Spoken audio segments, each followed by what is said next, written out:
नमस्ते दोस्तों। आशा करती हूँ आप सभी अच्छे होंगे। तो चलो बिना समय गंवाए कहानी शुरू करते हैं। मेरा नाम प्रिया है। उम्र 28 साल। मैं एक नर्स हूँ। हॉस्पिटल में काम करती हूँ। मुझे खुद को बताते हुए थोड़ी शर्म आ रही है, लेकिन सच बताऊँ तो मेरी फिगर काफ़ी आकर्षक है। हल्का सांवला रंग, लंबे काले बाल और आंखें ऐसी कि कई बार डॉक्टर लोग भी चुपके से देख लेते हैं। मैं साड़ी में बहुत अच्छी लगती हूँ, खासकर जब ब्लाउज़ थोड़ा टाइट हो।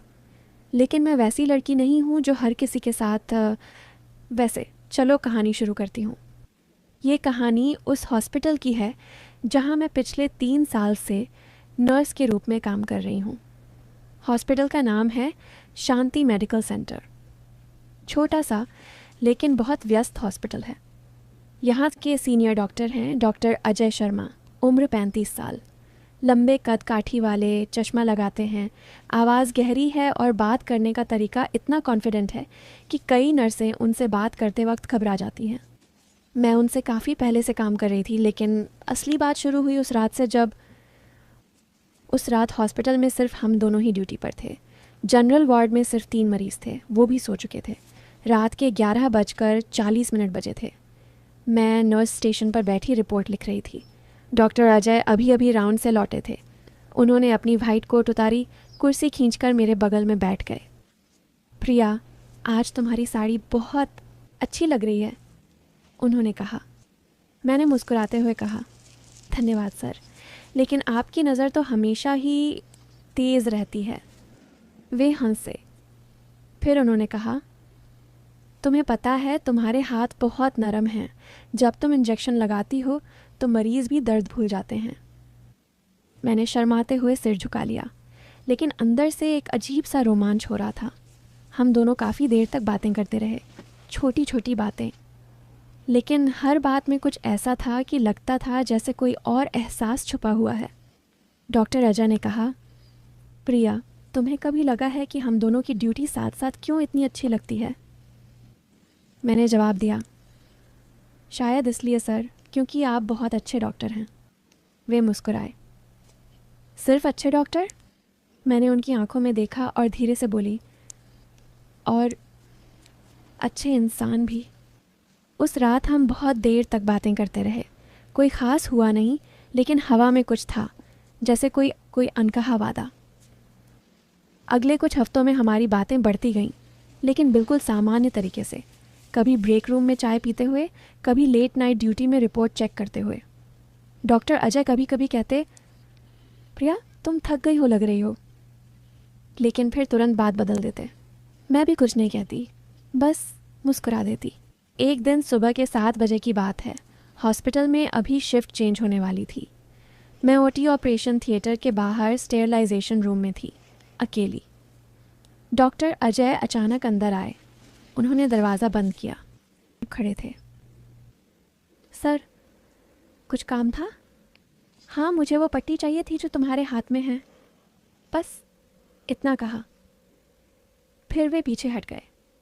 दरवाज़ा खोला और बाहर चले गए। मैं वहाँ कुछ पल खड़ी रही। शरीर में एक अजीब सी गर्मी थी, लेकिन कुछ हुआ नहीं, सिर्फ इतना ही। फिर धीरे धीरे हमारी बातें और गहरी होती गईं। एक शाम को हम दोनों हॉस्पिटल की छत पर चाय पी रहे थे। आसमान में बादल थे, हवा ठंडी थी। डॉक्टर अजय ने अपनी जैकेट उतारकर मेरे ऊपर रख दी। ठंड लग रही होगी ना? मैंने जैकेट को समेटते हुए कहा। आपकी खुशबू अच्छी है सर। वे हंसे। तुम्हारी भी बहुत अच्छी है। फिर बातें शुरू हुईं। उन्होंने अपनी ज़िंदगी के बारे में बताया, कैसे उन्होंने एमबीबीएस किया, कैसे स्ट्रगल किया। मैंने भी अपनी बातें शेयर की, पापा की बीमारी, घर का बोझ, इस नौकरी का महत्व। लेकिन बीच बीच में वे ऐसी बातें कर देते जिनसे लगता कि वो कुछ बड़ा सोच रहे हैं। प्रिया, तुम इतनी सुंदर हो, फिर भी अकेली क्यों हो? मैंने जवाब दिया, शायद सही इंसान नहीं मिला अभी तक। वे मेरी आंखों में देखकर बोले, या फिर सही इंसान सामने है, लेकिन तुम देख नहीं रही हो। मैं शर्मा गई। बात को टालते हुए बोली, सर, आप तो डॉक्टर हैं, दिल की धड़कन सुन लेते हैं। मेरी धड़कन क्या कह रही है? वे मुस्कुराए। कह रही है, कि अभी कुछ कहना चाहती है लेकिन डर रही है। उस दिन भी कुछ नहीं हुआ, सिर्फ बातें। लेकिन बातें इतनी थीं कि रात को घर जाकर भी मैं सो नहीं पाई। समय बीतता गया। 3 महीने बाद एक ख़ास केस आया। एक बुज़ुर्ग महिला को बहुत तेज़ बुखार और सांस की तकलीफ़ थी। डॉक्टर अजय और मैं दोनों रात भर उसके साथ रहे। सुबह 5 बजे जब महिला की हालत स्थिर हुई तो हम दोनों थककर चूर हो चुके थे।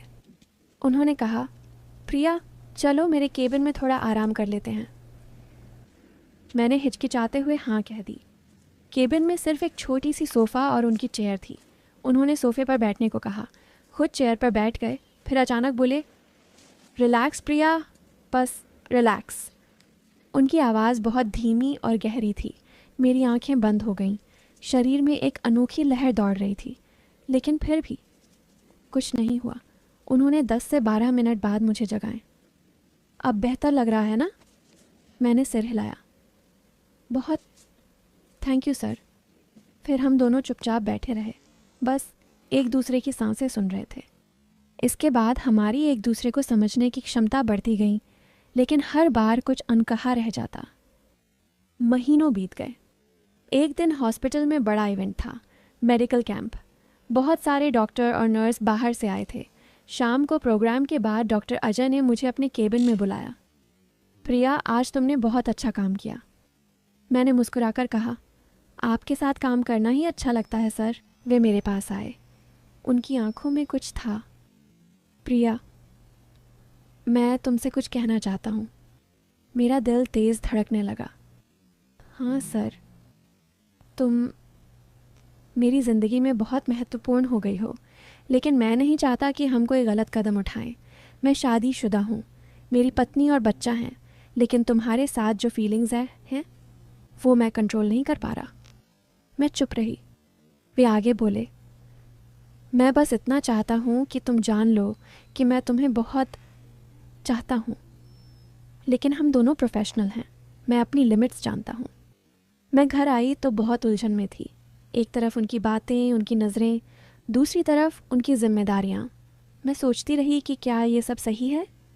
फिर एक दिन हॉस्पिटल में बहुत बड़ा एक्सीडेंट केस आया। कई घायल थे। हम सब रात भर जागे रहे।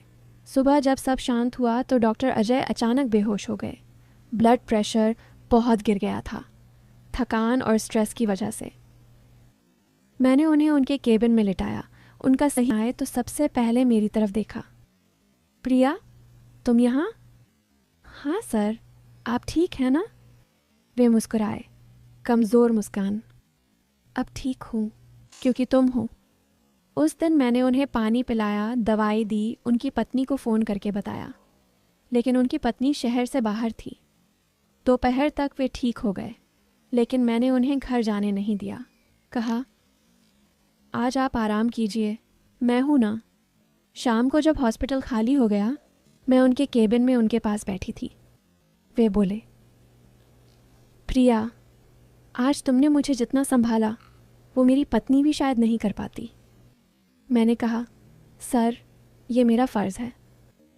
नहीं, ये फ़र्ज़ से ज़्यादा है। फिर उन्होंने मेरी तरफ देखा, बहुत गहरी नज़र से। प्रिया, मैं तुमसे प्यार करने लगा हूँ, लेकिन मैं अपनी फैमिली नहीं छोड़ सकता।